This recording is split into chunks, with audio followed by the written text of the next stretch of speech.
The Ember of Vareth. Part 1. The Flame. Stirs. In the twilight shadows of the northern woods, Evan Thorne ran along the mossy path, his satchel bouncing against his hip.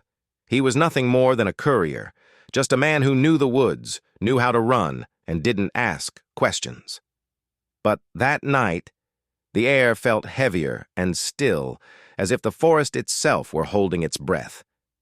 He had one last parcel to deliver, a sealed scroll from the High Watch of Dunmore to the scholars of the Dawn Spire. It was nothing special to him. It was just another normal delivery to him. He thought so until he reached the crumbling towers of the once great citadel. When he walked into the city, he found it not empty, but burning. Flames licked the stonework. Bodies lay twisted in the dust. Guardians in golden armor were all butchered, cut down by something far more savage than steel. In the center of the ruin, beneath a shattered mosaic of the sun god Elan, an object pulsed with a red-gold light. It was no bigger than a heart. It floated above the stone like a dying star, humming softly. Evan knew that he should run, but he felt like being called into it.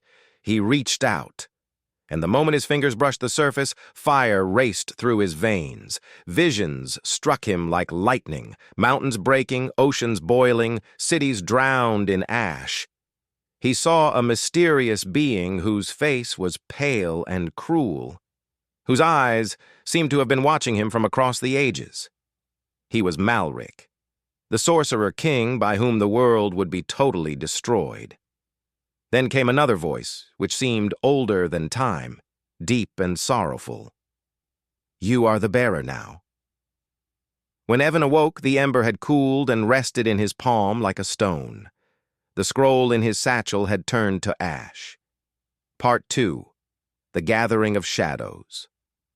Far to the south, in the marble halls of Kaelgard, the elven court trembled. Prince Kaelin Lyraean, silver-haired and cloaked in exile, watched as his people debated in whispers. News of the Ember's reappearance had reached even them. The time of hiding was over. Vareth would burn again unless the Ember was destroyed, and only one path remained, the wells of Dimra in the far east, in which the Flameborn had buried their final secrets. Kaelin left that night with nothing but his blade, and a promise sworn long ago. A promise that if the Ember ever returned, he would see it fall.